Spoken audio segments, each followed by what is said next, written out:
అనంతపురంలో సూపర్ 6 హామీల విజయోత్సవ సభ ఏర్పాట్లను మంత్రులు పర్యవేక్షిస్తున్నారు. ఏర్పాట్లపై మరింత సమాచారాన్ని మా ప్రతినిధి పూర్ణ అందిస్తారు.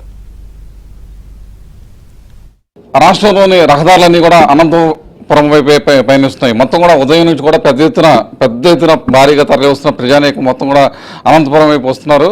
ఇదే అంశానికి సంబంధించి మనతో మాట్లాడడానికి మంత్రి గుట్టిపాటి రవి గారు మనతో ఉన్నారు. ఆయన అడిగి మరి సార్, ఉదయం నుంచి చూస్తే కనుక పెద్ద ఎత్తున ఇప్పటికే తరలి వస్తున్నారు.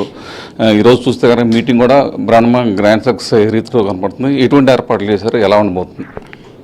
మరికొద్దిసేపట్లో సూపర్ 6 సూపర్ హిట్ కార్యక్రమం స్టార్ట్ అవబోతుంది.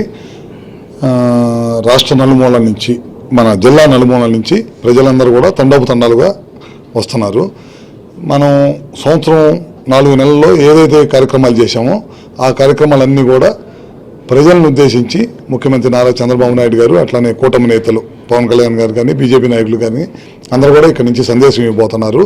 ముఖ్యంగా మనం పెన్షన్లు దాదాపు ఈ దేశంలో ఎవ్వరు ఇవ్వలేనన్ని పెన్షన్స్ ఈ కూటమి ప్రభుత్వం ఇస్తుంది. మీరు సూపర్ 6 సూపర్ హిట్ అని మీరు చెప్తున్నారు, కానీ వైసీపీ నేతలు మాత్రం ఎక్కడ కూడా, అంటే 15 నెలలు పూర్తయిన తర్వాత మీరు కొన్ని సంక్షేమ పథకాలు కూడా ఇచ్చారు. ఏదైతే తల్లికి వందనం కావచ్చు, లేకపోతే అన్నదాత సుఖీ కావచ్చు, ఇవన్నీ కూడా 15 నెలల తర్వాత ఒక నెల రోజుల క్రితం నుంచి మీరు అమలు చేస్తున్నారని చెప్పి వాళ్ళు చేస్తున్న ఆరోపణలు ఎలా చూస్తారు? ఇప్పుడు మీకు తెలియని విషయం కాదు, దాదాపు రాష్ట్రాన్ని సర్వనాశనం చేసి 10 లక్షల కోట్ల రూపాయలు అప్పులు చేసి, ఒకటి కాదు అన్ని డిపార్ట్మెంట్ని, అన్ని వ్యవస్థల్ని, ఇప్పుడు పవర్ ఉంది, పవర్లో దాదాపు 1,10,000 కోట్లు 1,20,000 కోట్లు అప్పులు చేసి వెళ్ళిపోయాడు అనమాట.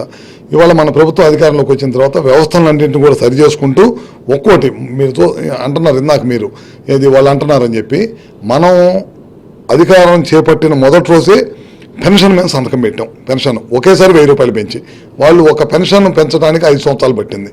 అదేవిధంగా వాళ్ళు 2 పిల్లలకు డబ్బులు ఇస్తానని చెప్పి ఒకరికి ఇచ్చేశారు. మనం ఒకరున్నా, 2 ఉన్నా, 3 ఉన్నా, 4 ఉన్నా, పిల్లలు చదువుకునే పిల్లలు ఎంతమంది ఉంటే అంతమందికి ఆ కుటుంబంలో చదువుకోవడానికి డబ్బులు ఇచ్చే కార్యక్రమం చేశాం.